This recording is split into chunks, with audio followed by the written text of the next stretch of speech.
So let me try to put this into perspective.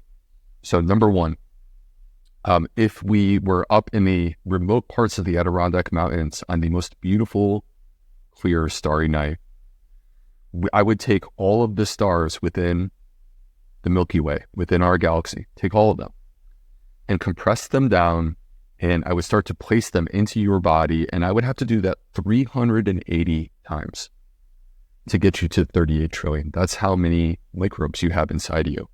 Wow. And this is actually, believe it or not, more than the number of human cells that you have. You are less than 50% human.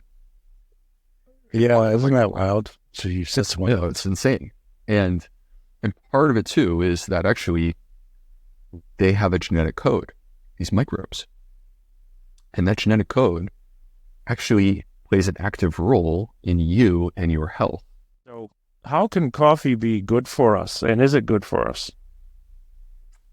So I'm of the belief that it is good for us. Now, Another fist pump over here. Another fist pump. hey, look, sometimes I'll admit my bias, and I am clearly biased when it comes to this one. Okay, It's okay. So, all right. Well, so the thing about it is that coffee truly is a microbiome food. Mm-hmm.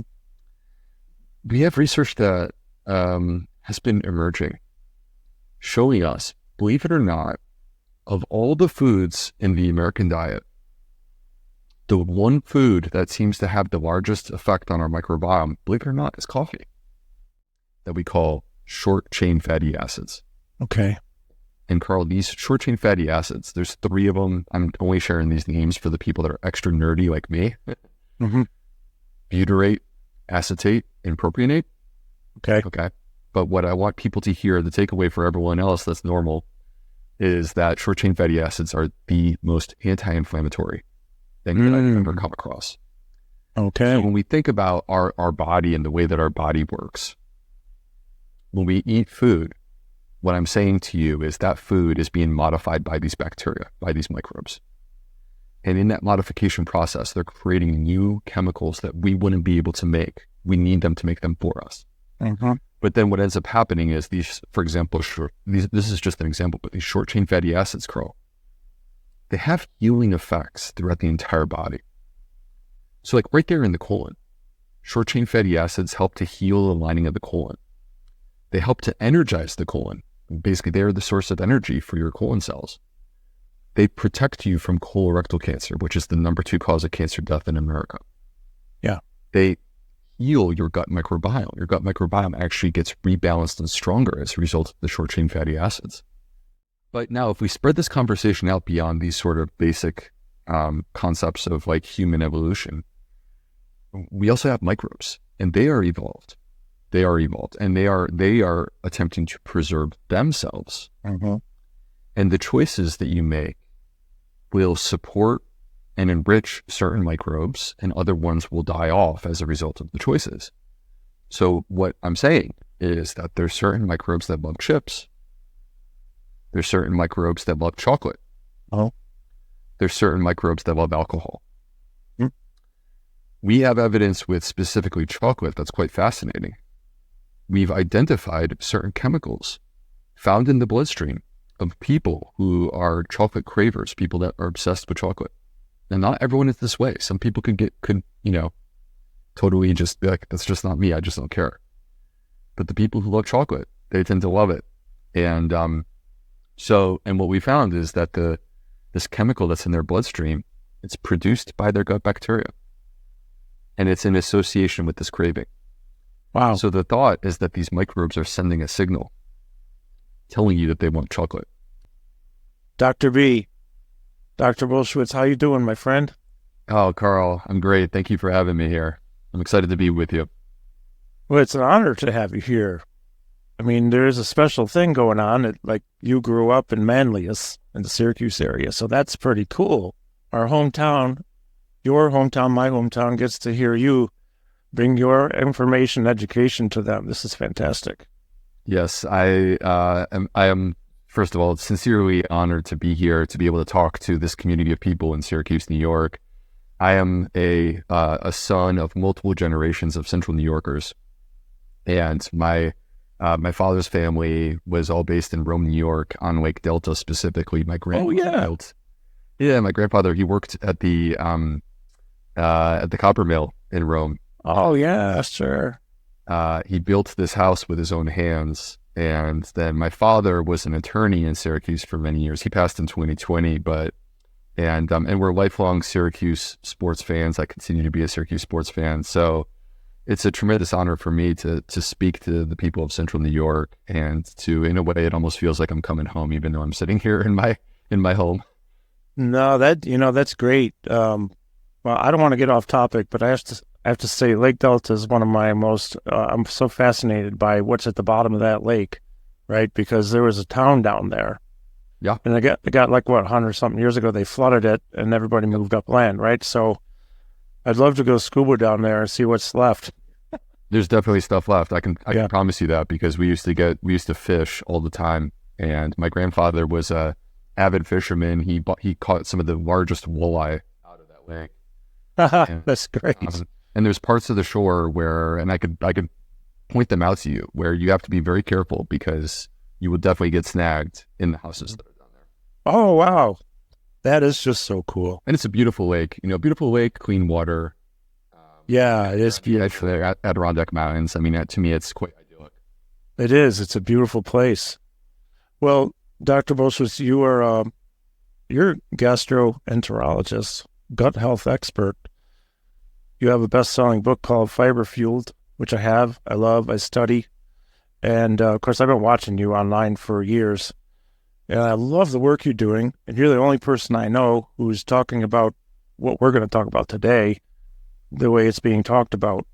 And I'm really fascinated and looking forward to sharing lots of things about gut health with the audience, because, I could be wrong, but it seems to me that a very important element of our health really starts with what we put into our mouth, right?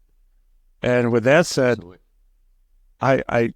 We talked a little bit before we went on air here, talking about gut health, importance of fiber, the power of plant-based. Microbiome diversity is really interesting to me. Cravings, we'll get to that at some point. But wherever you want to start, let's talk about the gut, because there's a lot to this. In fact, maybe it's the root of a lot of chronic conditions and diseases. So please share with us, Doctor. I sincerely believe that it is. And so what I'd like to do is to start for our audience with an overview of explaining what we're talking about here, because this is new science and it is exciting and transformational. We are reshaping the way that we think about the human body based upon this new science. I started medical school in 2002, and we didn't know any of the things that I'm about to describe. And the reason why is because we actually we lacked the laboratory techniques that we needed to. Just 20 years ago, we were trying to grow all of our bacteria on culture plates, right? The famous culture plates. And the problem is that there's a huge percentage, in the gut, 99% of the bacteria that are in there, they don't grow on culture plates. And so we needed a new laboratory technique that was developed around 2006. And it opened up the floodgates. And what we discovered, Carl, is that living as a part of our body is this thing that we call the microbiome. And these are, micro meaning small. Biome actually is a way of describing an ecosystem. Mm-hmm. So the small ecosystem, it refers to things that are invisible to the naked eye. Bacteria and yeasts and these things called archaea that I think are really cool. And in some cases, parasites. And these things, while we can't see them, if you had a microscope, you would zoom in and you would see that you are teeming with life, covering you from the top of your head to the tip of your toes. And you're talking on, I was just going to say, I don't mean to interrupt, on the outside of you, you've got this. Yeah.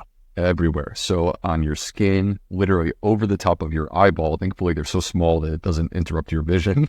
Yep. In your nose, in your mouth, in a woman's vagina, but they're most concentrated inside of your colon, which is your large intestine. And in that place, the number of bacteria and other microbes that you have is 38 trillion. Wow. This number is completely overwhelming. Like, it's very hard for us to quantify 38 trillion. So let me try to put this into perspective. So number one, if we were up in the remote parts of the Adirondack Mountains on the most beautiful, clear, starry night, I would take all of the stars within the Milky Way, within our galaxy, take all of them and compress them down, and I would start to place them into your body, and I would have to do that 380 times to get you to 38 trillion. That's how many microbes you have inside you. Wow. And this is actually, believe it or not, more than the number of human cells that you have. You are less than 50% human. Yeah, isn't that wild? Jeez, that's wild. Yeah, it's insane. And part of it too is that actually they have a genetic code, these microbes. And that genetic code actually plays an active role in you and your health. And if we were to ask, okay, so like, what percentage of us in our genetic code comes from these microbes? The answer is 99.5%. So what that means, Carl, is that even for you, like, I know that you're human, but only 0.5% of your genetic code is actually yours. The rest of it comes from your microbiome. Wow. Well, I mean, I've heard you talk about this before, and it just still blows my mind. Okay. Yeah. And the thing about this is that, like, they're not just there. They're there with a purpose. They're there for specific reasons. And those reasons actually are that they've integrated themselves into human physiology. This is actually something that came from evolution, where as humans radiated out from Africa and spread across the planet into different places, we needed the ability to adapt to our environment. And we're not easily adaptable, but our microbes are. Our microbes can change within hours. So as a result of that, we sort of third-party sourced different bodily functions, and that includes our digestion, the food that we eat, access to nutrients, but also it's not just digestion, it's also that our microbiome is actually quite powerfully connected to our metabolism, to our immune system, to our hormone levels, to our mood, to our brain function. And if you take this entire picture, basically what I'm saying is that the entirety of how your body works in some part is affected by these microbes. And that's why we want to nurture and take care of them. Because when you take care of these microbes, you empower them, and then they will basically pay you back in spades. They take care of us. So that's fascinating. I'll tell you what, it's probably a good time to take a break. We'll go to a break in a minute. So you have a book called Fiber Fueled, which is fabulous. And if I am remembering correctly, and I'm sorry I don't have this yet, the Fiber Fueled cookbook too. So keep that in mind. Oh, well, thank you. Yeah. Keep that in mind, folks. We're going to talk more about this and where to buy these things, where to order them. When we get back, we're talking with Dr. William Bulsiewicz, also known as Dr. B. And you're listening to Your Health Matters. My name is Carl Sterling, and we will be back in a couple of minutes. All right, we're back with Dr. B. Dr. B, I'm curious to know, all these microbes, you were saying we need to nurture them so that they can actually help us. We nurture them and they help us. How does that whole thing work? Like, in what ways are microbes helping us? Okay, well, that's a great question. So let's start with this, that, we kind of take for granted digestion. But as a gastroenterologist, I've dedicated my life and my career to this process. Mm-hmm. And the reason why is because digestion literally is life. It is like the roots of a tree, right? That reach down into the ground and allow that tree to suck up the nutrients that it needs in order to grow above the surface and turn into this beautiful, lush thing. Mm-hmm. That's what our digestion is for us. And we would not be capable of doing this without our microbes. they play a completely central role in this process for us. So we are not just a bag of human cells with digestive enzymes that break down our food, that we have actually learned and adapted to having these microbes to unpack our food for us. And the most clear example of this that people deserve to hear about is with dietary fiber. Okay. So fiber, frankly, needs a new publicity agent, like needs someone to like do a better job of making fiber sound sexy. Mm-hmm.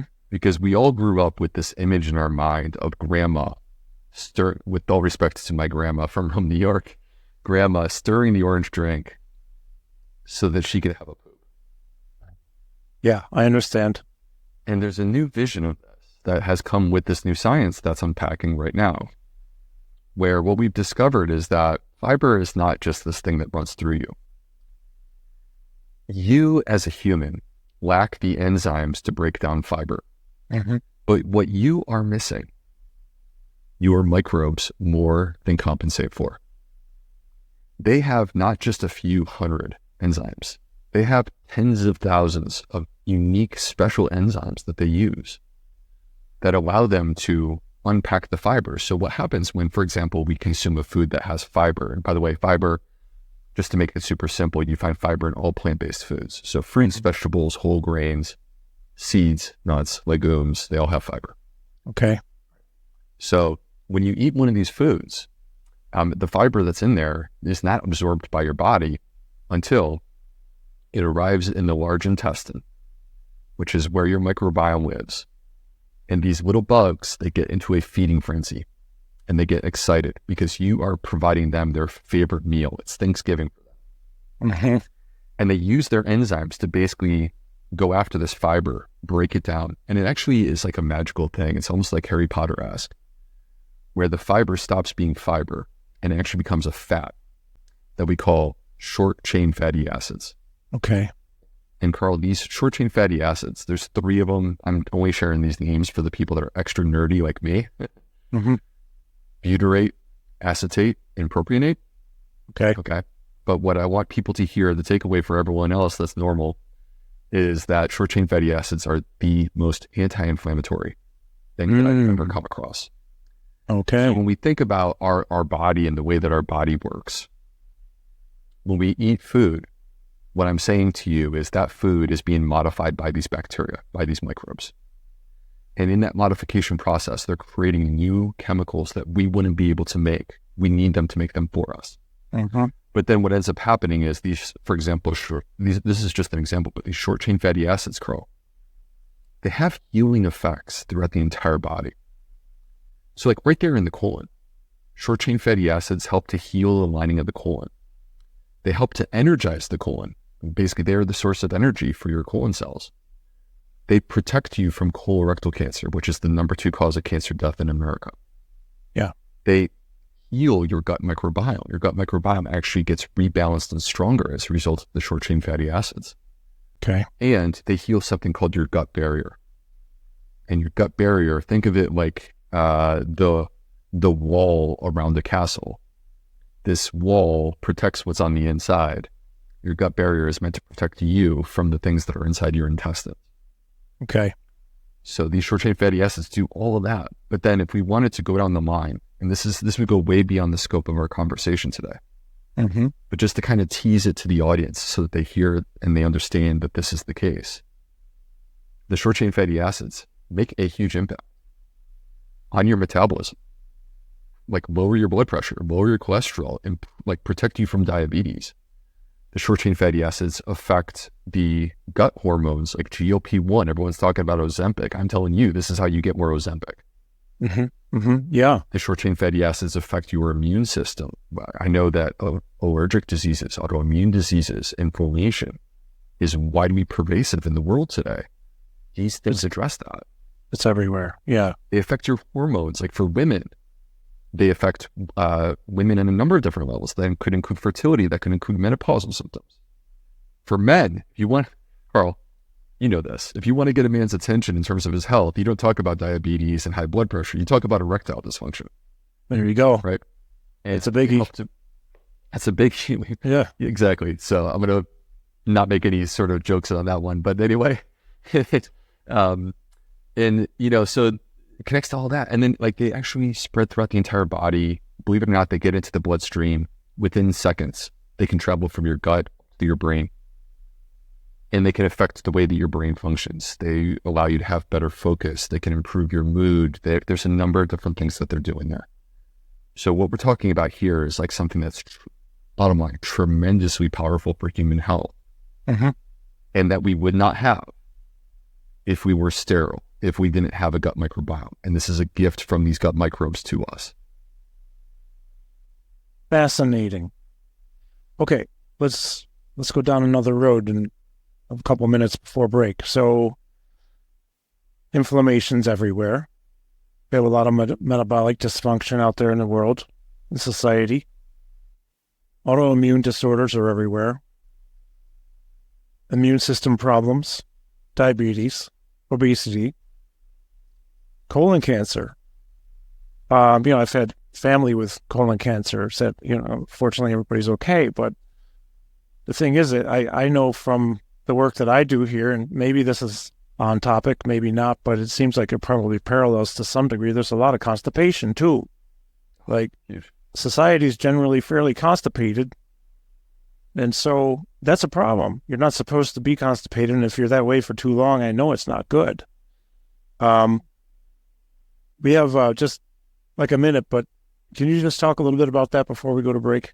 Is constipation a real thing? I mean, it's everywhere, right? You must see it all the time. Oh, I'm convinced that we're dealing with an epidemic of constipation. Yeah. In fact, I would go so far as to say that there are actually many people who don't even realize that constipation is their problem. Because one of the issues is that in our mind, we think of constipation of, oh, you didn't poop for 7 days. Those people definitely exist. Don't get me wrong. Oh, I know. Let me just say that like our bowel movements, they should be effortless. They should be complete. They should actually be highly satisfactory. And when people are not having good, complete, effortless bowel movements, then there's a problem. And we can talk about that more after the break if you like. Yeah, let's do that because it's really important. It's something we all do. We need to do it. And a lot of people aren't doing it enough. So, all right. So you're listening to Your Health Matters with Dr. William Bulsiewicz, also known as Dr. B. You're listening to Your Health Matters right here on the iHeart Network. We'll be back in a couple of minutes. All right, we're back. Let's continue more. Okay, I'm just going to make a comment here. I have a place here called neuromotor training. We do a lot with movement disorders, restoring, let's say, rehabilitating movement, memory, cognition. We do notice that a lot of people are constipated. They complain of it. Maybe they weren't before, but now because of maybe some medications, side effects of carbidopa, levodopa, or whatever, and probably a multitude of other things, maybe dietary things, lack of movement, who knows? Maybe other medications. They're constipated.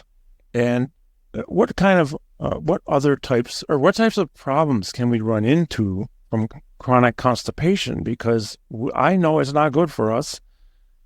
What are potential, let's say, negative consequences? Well, I mean, I think it starts with this. Think of your body in this regard. Your body was designed for rhythm. So if you take, it could be a tremendous athlete. You could take a great athlete, and if you throw their heart out of rhythm, I could cripple them instantly. And they would collapse and pass out. Right? The gut, it's not as dramatic as that, but the gut thrives on rhythm as well. Okay. Rhythm means that things are moving through in the way that it was designed, and then they are ultimately evacuated or released through a good, healthy, complete, and satisfying bowel movement. Constipation is the disruption of that rhythm. And so when we're constipated, we are, by definition, backing up. And when you back up, it starts to affect the microbiome. So we know with clarity that when you affect a person's gut rhythm, when they change how often they poop or the completeness of their poops, that it does affect their microbiome. They also get symptoms. The number one symptom of constipation is bloating. Okay. I want to put this out there for our listeners. If you suffer with bloating and you don't have a clear reason for why you're bloated, I want you to entertain the possibility that it could be constipation. Uh-huh. And it's not just the frequency. It could also be, for example, the completeness of a bowel movement. There are some people who strain just to have a little nugget. And then they have to go again 45 minutes later. Mm-hmm.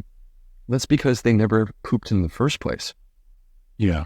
So if you're the type of person who has bloating, and particularly if your bloating improves after a bowel movement, I would make the argument that you may actually have underlying constipation, and it's worth talking to your doctor about what can I do for constipation?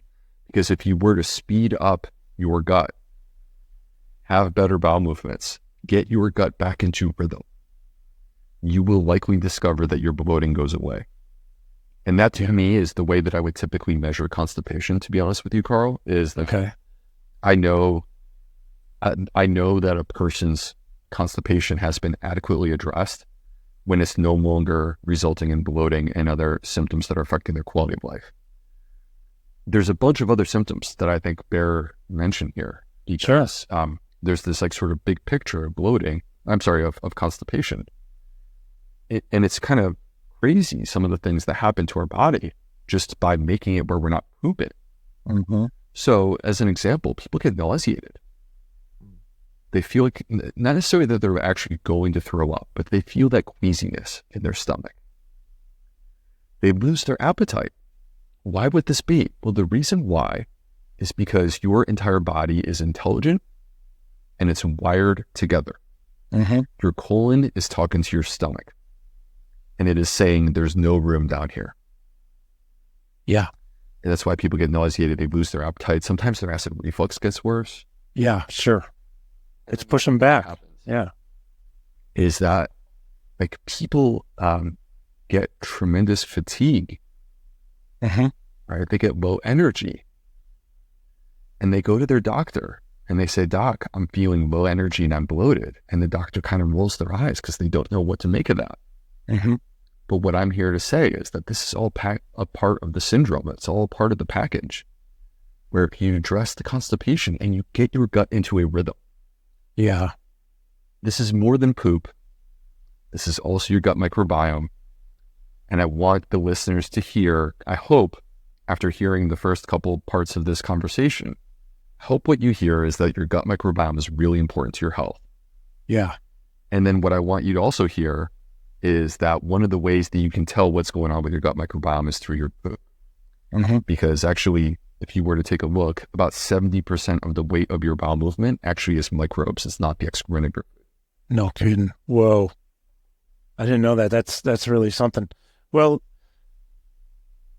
trying to figure out the next path to go, but let me just make a comment here. I was reading something somewhere, and I have no idea who the author is, that it's not uncommon, like in an autopsy, to maybe find something like 17 pounds of fecal matter in the colon or the tract somewhere that has not been excreted or, evacuated. I'm not a doctor, so I don't write scripts or anything like that. But one of the things we do to help people here is put them on a power plate, which is the top end vibration device known to mankind. Kudos to Power Plate. They're friends of mine who own the company. I love them. But it's also great for a lot of other things. But we just have them stand on it, sit on it. That can help to shake things up literally and get them going. I'm not saying it's the best thing, Doc. It's the only thing I can do, though, because I have a limited scope. We even had a lady once who had to go to England to teach, and I was at her house. She has Charcot-Marie tooth disease, and she hadn't had a bowel movement in 20 days. And I looked at her mom and I said, "Look, if she doesn't have something by tomorrow, you got to get her to the doctor. This is just a long, long time."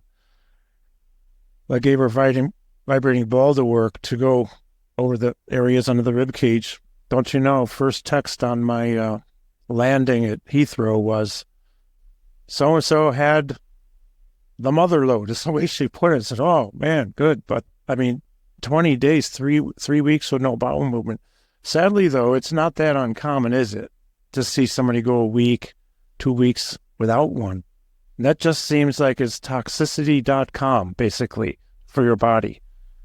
Well, it certainly is not good for your body. There's no doubt about that. And what I would say to you, Carl, is that the proof is in the poop, which is that truly, Yeah, sure. No pun intended. No, seriously. Yeah. may the record reflect that my wife has informed me that I'm far too comfortable talking about these topics. But So am I. yeah, well, good. But it's a part of life, though. Yeah. This is this is a part of life, though, and it's so important. Somebody's got to bring it to the table, so let it be you and me. Yeah, that's right. And Okay. so I guess the thing about it, Carl, is that, again, the proof is in the poop. If you have something that helps you to have a good, robust, satisfactory bowel movement, right, then like that speaks for itself. If it works for you, that speaks for itself. So I can't speak to the vibration as being like a therapeutic tool, but I see no downside. I see zero downside to it, and if it works, it works. Right? Yeah. But I would also say that there are things that we can do from a nutrition perspective. Absolutely. And in fact, we need to go to break in a minute, but I want to go down that road because it would seem like it would start with what we put in our mouth again, right? Yeah. I mean, there's a great start. Yeah. Okay. I would love to talk about healthy nutrition for poops and for a healthy microbiome. And then I guess before we go to the break, let me just say, as we sort of move towards closing out the constipation conversation, the other thing I will say is that some of these people who don't poop for 7 days, 14 days, 21 days, the other thing is it can be the pelvic floor. Okay. So the muscles down in the pelvis, we need to get them to relax properly. And so I think the reason I want to bring this up is that to say that it's not just nutrition, that there's these other elements of the ways Sure. functions that we need to be aware of. Oh, I think that's so important, Doctor, because I didn't know that. And I'm so glad you shared. And so we'll talk about that after the break, but there has to be more than just one or two elements to this. We're complicated beings in a lot of ways, but okay, well, we're going to continue talking with Dr. B. That would be Dr. William Bulsiewicz as soon as we get back from this short break. Okay, we're back. This is Your Health Matters. My name is Carl Sterling. We're with Dr. William Bulsiewicz. We're talking about gut biome, gut health. We're going to get into talking about what we can do to improve our gut health. And I appreciate everything you're sharing because all this stuff is just so important. You know, there's so many aspects, so many working parts to this. We want to make sure we don't neglect anything, obviously. So, Doctor, let's talk about, let's say, where do we start if we're experiencing poor gut health? How do we even know, right? Some people, we have no idea if we have, but we might have some idea. But there are those out there who think they're eating well. Maybe they are, but maybe they're not. They're still having pain, inflammation, constipation, whatever, brain fog. Where do we start in assessing the gut health, and how do we address fixing it? Well, I think we start, to be totally honest with you, with what you just said, which is the symptoms. Okay. Symptoms are the manifestation of a gut that is struggling to keep up and do its job properly. You don't get symptoms when your gut is doing really well and having no issues whatsoever. Mm-hmm. So now to have an occasional bad day, right? To feel a little bit gassy or to have some loose stool for 24 hours. We all get that. Let's not make that into a big deal because it's not. But on the flip side, when we have ongoing issues, chronic health issues, manifest with different symptoms that include not only the gut symptoms like bloating, gas, abdominal discomfort, diarrhea, constipation, acid reflux, all those things. Not just those, but also thinking about the whole body and the different connections that the gut has to these different aspects of our health. You can start to see a pattern that shows up when people are having not only digestive problems, but also metabolic issues, immune issues, hormonal problems, mood. Their mood is affected, their cognition is affected. So that's, to me, the big picture view. And you can see it literally manifested in a person's health history. So as a medical doctor, before I walk into the room, I look at a person's medical history. And when you see a laundry list of things that are affected by gut health, by the gut microbiome, I already know before I walk in there. Oh, yeah. And then the last thing that I'll say, and you and I have already talked about this on some level, is that our bowel movements are a window into what's happening with these microbes. And that's because the microbes are in a way not only affected by the bowel movements, but they are affecting the bowel movements. They are, when the gut microbiome is not well, then you will see that manifest in your bowel movements. And so those are the things that I pay attention to: the symptoms, the history, and the bowel movements. You don't necessarily need an expensive test. Okay, good. These are things that are free. Absolutely. Okay, with that said, I'm curious to know something. Throughout my lifetime, I'll give you one example. I moved to Marcellus from Jamesville when I was 8. It's 1969. Okay. I meet the people around the corner. The girl my age, her brother a little older, a couple other brothers. Nice family. We get to be friends and hang out. Well, don't you know, they always had potato chips in their kitchen. We were always welcome to eat them. So guess what I started eating when I was 8? I loved it, and I ate it all the time. Potato chips. I still love them. I just don't care how bad they are for me. I love them. I do care. I mean, the thing is, though, I ate them for so long. There's so much and so many. I would crave them and crave them. And, at a point in my life for quite a while, I craved alcohol, and I drank plenty of it. So, my liver took years to get back to healthy enzyme levels, but everything's really good now. So the thing is I still do have the occasional chips, but I don't crave them the way I used to, and I actually don't ever crave alcohol, ever. So what's happening there? Like, do the biome develop their own cravings? Are they part of us in that, like, biome craves something and so then we crave it? Or how does that whole thing work? Is it just psychological? But it seems like it's more than psychological. There must be a physical component to changing your cravings and maybe start to crave something healthier, if that's what you need to do, or stop cravings. There's a physical component. Okay. There's no doubt that there's a physical component, and also our evolving belief. And what I would say is I'm going to describe what is a theory that is increasingly being accepted or acknowledged within the scientific community. Yet at the same time, there's still a lot of work for us to do to sort this all out. Yeah. So, but the increasing belief is that the gut microbes are playing a central role in these things that you're describing. Mm-hmm. Now, don't get me wrong. You're not just a bag of microbes. You're also a human, and you're a human that evolved to be who you are through millions of years of survival of the fittest. And certain things are hardwired into you. For example, your ancestors lived in famine. Yeah. So you have a natural craving for calories and high-fat foods. Mm-hmm. You have a need for energy sources. There's a natural craving for carbohydrates like sugar or like chips, the way that you described. Yeah. And you need salt. It has to come from your diet.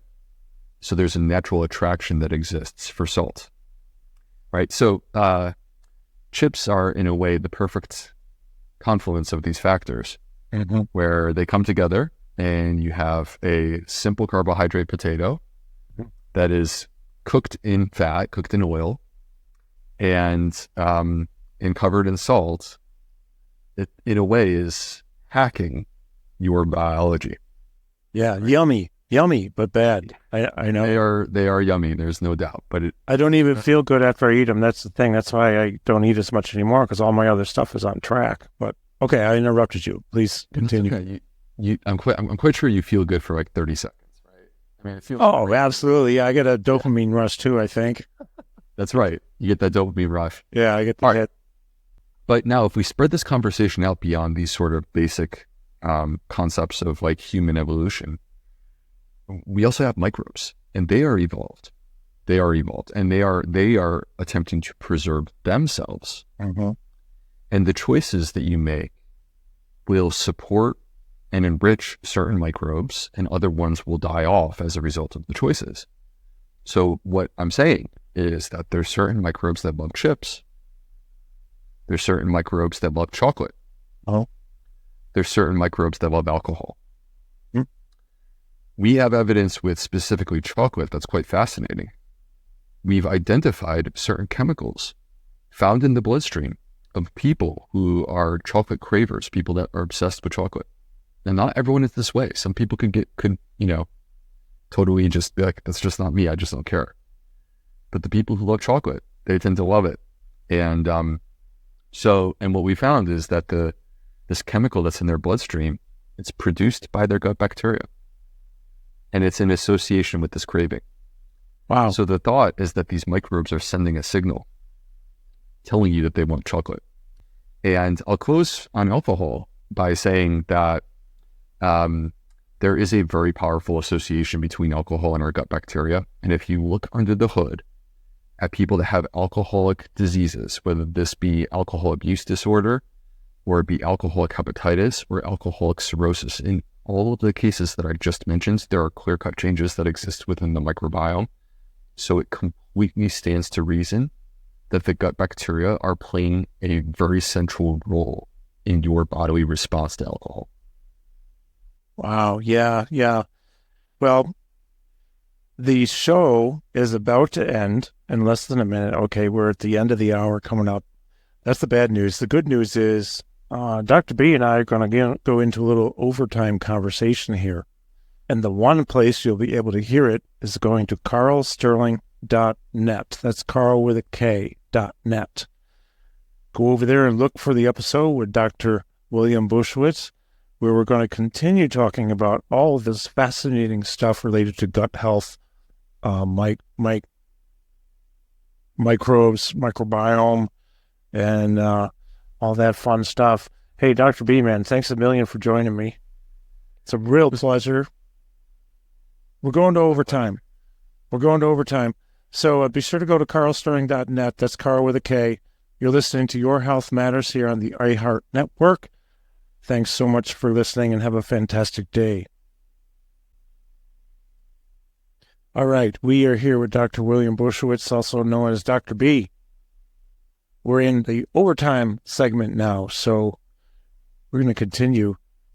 I'm fascinated by, there's another thought I have, and I looked this up recently because it's not that I need this to be the way I want it to be, but I'm going to put it out there. There are a lot of people who are alcoholics. Maybe I am one and I'm recovering. Maybe I was one and I'm recovered. But I have a question, and this is not really, I don't know if you have an answer for me, but if anybody would, it's probably you. Is it possible to be a recovered alcoholic? And the reason I ask that is because I swear on the Bible. I'll take a polygraph. I'm a devout Catholic. I will swear on the Bible. I do not ever crave alcohol. My body doesn't. I never have to fight the urge. And I don't know if it's because I know how bad it would be if I did it, so I just don't think about it, or if I really just, am I over it, or am I always recovering? If you say I'm still recovering, it's okay with me, because it is what it is. All I know is I feel a hell of a lot better now, and I weigh 70 pounds less. This is before I got into this business. I had to make a lot of changes 15 years ago. So, and if that's the case, no matter what it is, whether it's alcohol, chocolate, sweets, sugar, salt, anything we're addicted to that goes into our gut, is it possible to just completely get over it? It's a great question, Carl. So I think that there comes a time where a person would be reasonably completely over it, but I don't think that it's the same for all of us. And, and what determines that, I think, could be a number of different factors. Some of it is genetic, but I also think that there may be a role for the microbiome in this story. That being said, as a gastroenterologist, part of my job has been to take care of people that have liver disease, including alcoholic liver disease. And so I've cared for a number of people who have alcohol abuse disorder throughout my career, and it is, to me, heartbreaking. It is, because what you just described, I just find to be a beautiful thing, and it's the essence of life. You don't need it, you don't have any care for it, and you've moved on to better things. And the problem is that the people who are stuck in the middle of this problem, I could look into their eyes and there's nothing there. Their soul loves the alcohol more than they actually love themselves. And that's the hard and sad part about this. And the only way that those people are able to overcome, in my experience, is with tremendous social support from people who really love them and care about them. So I think that these things are really challenging. Yeah, I mean, we could go down a different pathway. I won't, but I'll just make a side comment. I was talking with Michael Long, who is co-author of a book I love called The Molecule of More. It talks about addictions and behaviors, whether it's, food addiction, gambling, sex, anything, any kind of compulsive addictive behavior like that. And one of the things that struck me about the book and the conversation with Michael Long was that some of us, maybe plays a role, are born with more highly dopaminergic pathways. Mm-hmm. For example, both of my parents alcoholics. My mom's both of her parents alcoholics. Her grandfather alcoholic. My dad's biological father, a lot of his aunts and uncles, probably his mother, I don't know. Definitely heavy drinkers. I have another family member recently I got together with, and it was so awkward. And 90% of the 3 hours was a conversation about alcohol. Why don't I drink? And I should, because it's more fun. Well, that person is slamming them down. And, I'm not here to judge. I love her. But, geez, man, it just drained me. But I had no compulsion at all. It's like, well, give me my club soda and some limes, and some chicken wings with hot sauce. That's all I really want. So, I'm addicted to hot sauce, extreme heat, and hot peppers. Those are and coffee. Those are my 3 addictions. But okay, so long, Carl. Yeah. Oh, really? What's your favorite hot sauce? Do you have one? Well, look, if I'm talking to a true aficionado, then I'm going to look quite pathetic over here because I don't have great details. But what I will tell you is that the area where your son lives down in South Carolina, because I live in Charleston, South Carolina now. Yeah. Our son is in the upstate. Uh-huh. In South Carolina, they have an upstate too. So we have upstate New York. Down here, we have upstate South Carolina, and that's the Greenville area near the North Carolina mountains. Yep. And not far from there is where they actually created the Carolina Reaper. Well, I mean, that's my thing. Love that. Yeah. So we're known for our hot peppers down here. Let me put it this way: it depends on the flavor profile of what we're cooking up. Mm-hmm. So, but I love sriracha. It was very hard for me during the pandemic when the supply chain for sriracha with the Red Rooster got broken. That was hard for me. Yeah, sure. And then I like traditional hot sauces. And so, for example, last night we had burritos, and I had by the way, we use lentils for our burritos in our house. Oh, beautiful. That's great. And I had a nice hot sauce that was like a fermented hot sauce that was spectacular. So, yes, I do love hot things. I also love coffee. Mm-hmm. Good. And if these are my vices, I'm happy to live with those things. Well, for anyone listening, I'm not saying you should never have a drink of alcohol. This is not my place to judge or anything, and I'm not judging. I just know I can't handle it. So I did switch, my mindset switched to what can I put in my body that might even help my bacteria, my gut biome, and I might not be doing anything helpful with hot sauce, but I never feel bad and I never get constipated. But I also move a lot. I'm exercising, I move. I was doing CrossFit for the longest time with my daughter, and, movement helps us go. And I eat a pretty decent diet. So I just wanted to go back and clarify about that. If anyone's listening, you're probably an adult and you make your own decisions, but just keep in mind if you start to have those too much of this or that, it might not be good.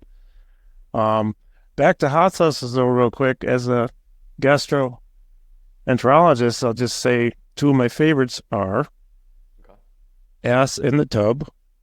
That's actually the name of the hot sauce.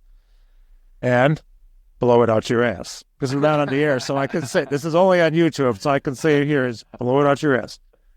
They're hot. They're not the hottest, though. I think the hottest I ever had came from Inlet, New York, from a place called the Red Dog Tavern, and it is the Armageddon hot sauce. And I'm telling you something, man, that stuff, unbelievable.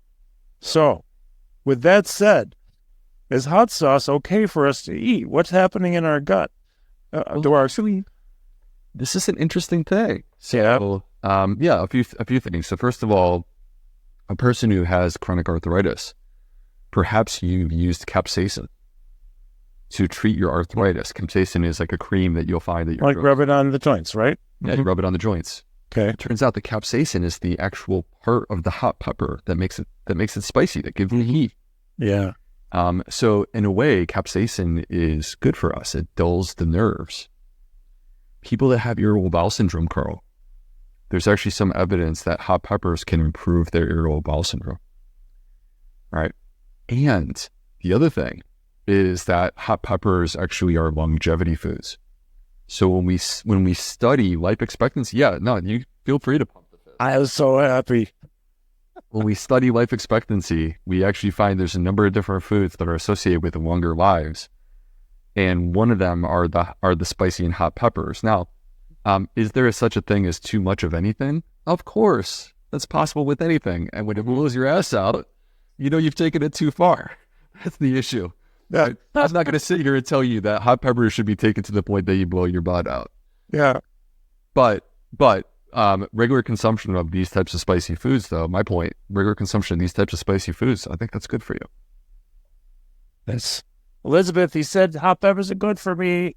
Yeah. So true. We could talk about coffee too. I think coffee is good. Oh, please. Yeah. Let's go to that next. Except I just want to say one of our people came in yesterday. You want to say hi? This is Elizabeth, my right-hand person. She is amazing. This is Dr. William Bulsiewicz, Dr. B. He's down in Charleston, South Carolina. Not far from Nick. Yeah. So she knows my cravings for hot peppers and yeah, well, I don't listen to that doctor. That's why I don't go to that one anymore. He's told me to stop eating them. It just intuitively seemed wrong. Hot pepper. Oh, a lady who comes here brought me a whole thing of ghost peppers yesterday and another whole thing of Thai peppers. These are going to last me for months. I was so excited. But back when my liver enzymes were out of whack from alcohol, and then actually everything was all cool, and then I happened to be in Belize teaching, and I got hepatitis A. That didn't help my liver at all. And they got whacked out through, way up high, and then they came down. But the liver doctor told me, drink black coffee. Of course, I like that anyway. So how can coffee be good for us, and is it good for us? So I'm of the belief that it is good for us. Now, another fist pump over here. Another fist pump. Hey, look. Sometimes I'll admit my bias, and I am clearly biased when it comes to this one. Okay, it's okay. So, all right. Well, so the thing about it is that coffee truly is a microbiome food. Mm-hmm.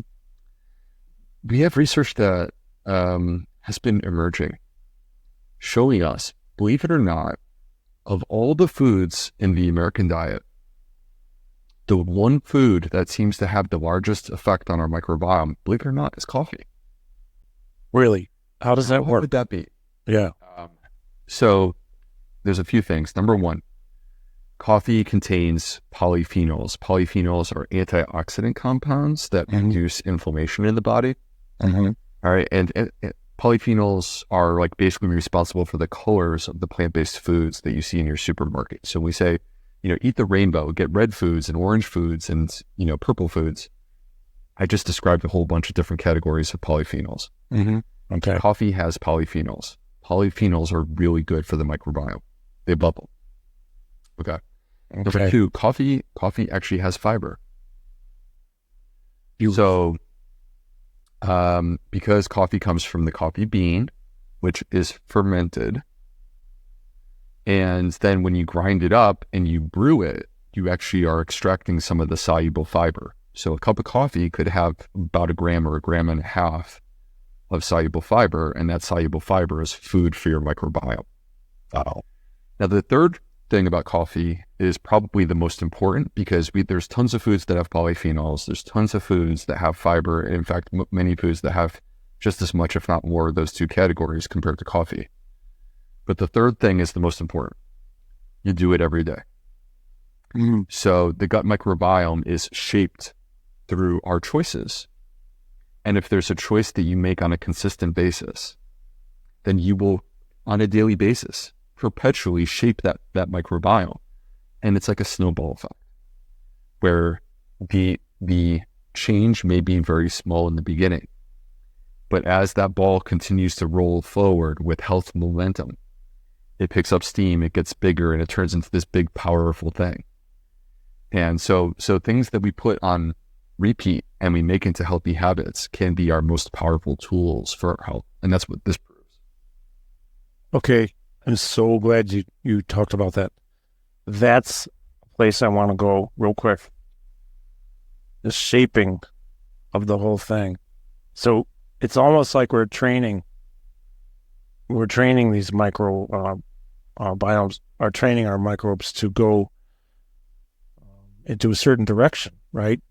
So we drink the coffee every day, or we have a little hot sauce every day, whatever it is, versus if we drink, let's say, I don't know, a latte with 5 pumps of the syrup in it, which is 10. I just did this the other day because I do like those things, but I'm down to a 0 pump thing on the rare occasion I have a latte because there's so much sugar in it. It's unbelievable. Then the next thing you know, I actually experienced when they came out with, a couple of years ago, the pumpkin spice latte, which they do every year at Starbucks. It's like a thing for my daughter and me. Oh, Dad, it's out. It's here. August 31st or something like that. 2 months before Halloween. But still, it's out there. And then all of a sudden, I'm finding myself craving this. I had one day. I had one another day. I got to skip a day. No, I can't. No, I better. And then I have another. Pretty soon, I want them all the time. Yeah. And this has became a concern because, the sugar is so high. And so I really love the idea that we can take these microbes down another road intentionally. It almost seems like it's a mindset. I'm going to train my microbiome to be a certain way. Yeah. Well, it's interesting that you say that, because you said something earlier in the conversation that really, struck me, which is that you said that when you were in that moment where you were dealing with the alcohol and you wanted to stop, you made the decision that you wanted to nourish your body with something that not only made you feel good, but actually was good for you. Mm-hmm. And that to me is the type of mindset that I would love. I actually literally wrote about this in my first book, Fiber Fueled.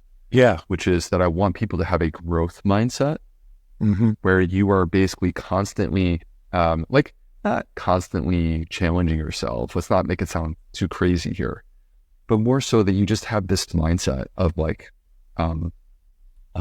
self-improvement and progress.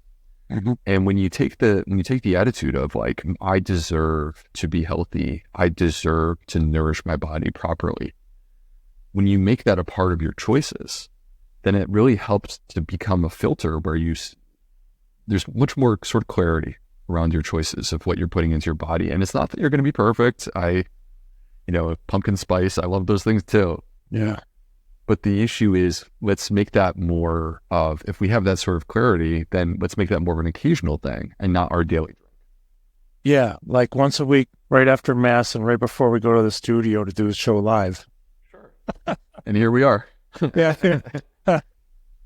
So, yeah. Well, I like that too. I was talking with a friend of mine recently about mindset, because it seems that it just seems like if you know this stuff, even if you know just a portion of this stuff, and especially if you know the damage that can be done on a long-term basis. And that's the thing my son was saying on an interview recently with Casey Means. We co-hosted something with her. And what was interesting is he said something really profound, and it got me thinking. it's like you don't just wake up one day and all of a sudden just feel just horrible after, let's say, 30 years of abuse of the body somehow. I mean, you can wake up and feel horrible, but it's more like who knows, you got a virus or something, or the flu or COVID or whatever. The chronic, but you don't just get diabetes like today you're healthy and your A1C is okay, and tomorrow you have diabetes and you're horrible. Right. So it's little by little, we don't feel these things a lot of times. We may have symptoms, but we may not pay attention. We might not be enough change from day to day, week to week, month to month basis to foster change. But if we could feel these things killing us, would we behave differently? And I know that I would. And therefore, if I know I would, why don't I now? And that's how I started looking at it. This is before Nick said it. I was thinking these things, but my son Nick said this in a way that really resonated. Like, geez, I was kind of thinking this, but if I could actually feel my cells dying or splitting, maybe the cancer's manifesting without knowing I'm getting cancer, but if I could feel pain or something, I would change. So why not do it now anyways, preventatively? Because I'm absolutely determined, as I told my mom when I'm 5, I'm living to be 100. I don't care what happens, and I'll be healthy. But now I've got goals beyond that. But learning from you, I got to tell you, man, you're on the forefront of this. I don't know anybody who talks about this like you do, and you make it make sense.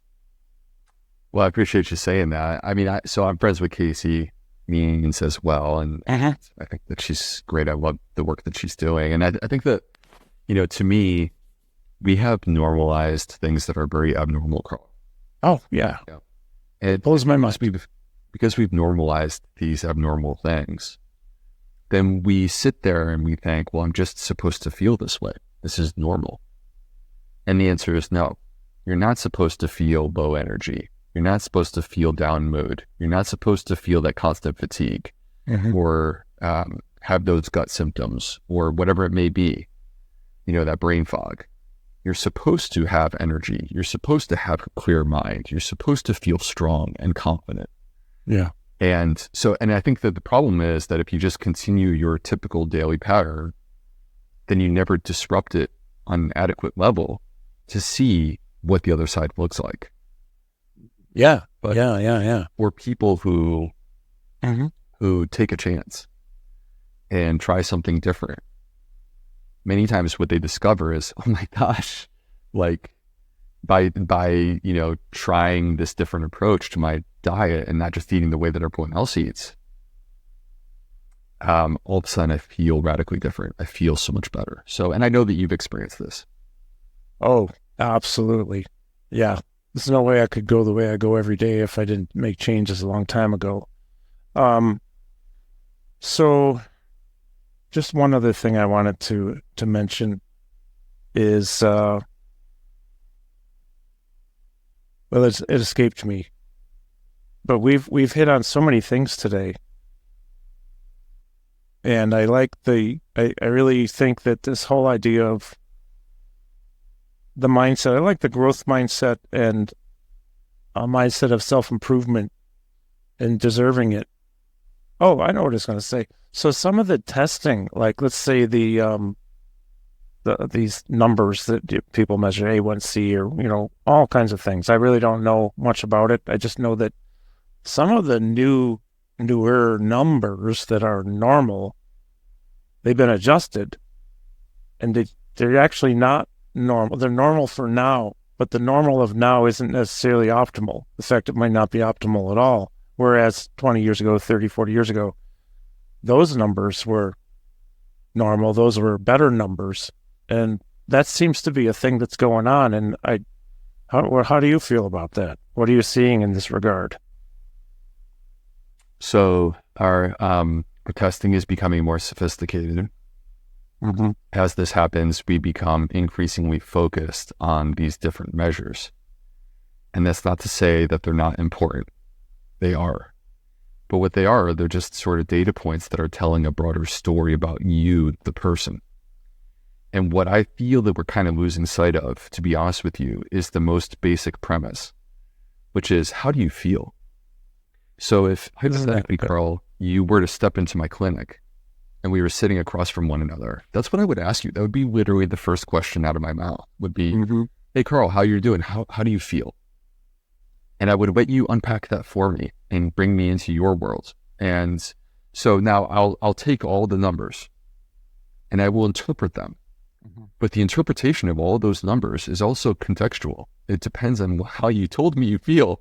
Because if you're telling me you feel awesome, I'm going to see something slightly different than if you tell me that you feel horrible. And I want you to feel well. Right? And the numbers don't matter if you don't feel well. That's a really good point. I love it, man. I can't tell you enough how much I appreciate you joining me and how much I really love the work that you're doing. Do you have any projects coming up, like any books coming out or anything like that? So I always have projects. Oh, good. Nothing to formally announce right now, but what I do have is this. I started a supplement company. So I'll have to send you some, Carl. And along with my cookbook. Yeah, please. I'd love to have that. So my supplement company is called 38 Terra. So it's the number 38 TERA, and that stands for 38 trillion. Oh, and cool. What I did is I created basically the company that I always wished existed. So for many years, I would treat people with a combination of diet, lifestyle, medications when necessary, but also supplements. I think that there's this place. It's not that supplements replace food. It's that you eat the best diet that you can, and then you level up with supplements. Okay. And the ones that are available in your local drugstore, to me, are just not adequate. They were, designed 40 years ago. They're owned by the drug companies. They don't do third-party testing, and who knows what's even in there. I didn't know drug companies own some of those. Oh, tons of them. Well, I mean, it makes sense. Yeah. Really? No. Oh, absolutely. If you look at next time you're in the store with the popular brands, like the different fiber brands, just pick it up, take a look at the packaging, you'll see. I mean, it's no surprise, although I'm a little surprised. Yeah. But it shouldn't be a surprise for me. Yeah. No, it shouldn't be. And the home address is, all the drug companies are either in New Jersey or in Delaware. So you'll see, you'll know that it's a drug company, not only because it'll say GlaxoSmithKline, but it'll also have one of those addresses. But anyway, I just thought that we could do so much better. And I thought, I feel that there's a place where this can really help people. I've seen it. I've seen thousands of patients. So, what's the word? Oh, I'm sorry. Oh, no, I'm sorry to talk over you. Is there a website where people can go on and check it out? Yeah. So if you go to 38 TERA, 38terra.com, you'll be able to check it out. Our first product is called Daily Microbiome Nutrition, or DMN. Okay. It's a daily fiber resistant starch and polyphenol supplement to feed your gut bacteria. Great. And it's the number 3 and number 8, not the word? Yeah, the number 3, number 8, and then TERA, 38 Terra. Great. I'm there right now. Good. I'll post that link in the description if that's all right. Amazing. Please do. Oh, yeah. I'll pop some 38 Terra in the mail for you. I'll let you check it out. Your gut's new best friend. Your daily gut multivitamin. This is great, man. I love that. Well, hey, maybe we can do this again someday. This would be great. I love. Yeah. Do you ever come up here to visit people? Anybody left? You know what? My mom still has a house outside of Saratoga. I don't come up to Syracuse regularly now because my family's no longer there. But I have dreamed of taking my kids up to see where I came from, where my family came from, and also I want to take my kids to some Syracuse games. Yeah, that's great. Yeah, the new dome looks pretty good. I mean, it's just they redid everything a few years ago. Well, listen, I'm gonna stop the recording in a second, but thank you to those who are listening. Thank you again, Dr. B. Really appreciate your work. Let's do it again. Definitely. Soon. All right. And let me just stop.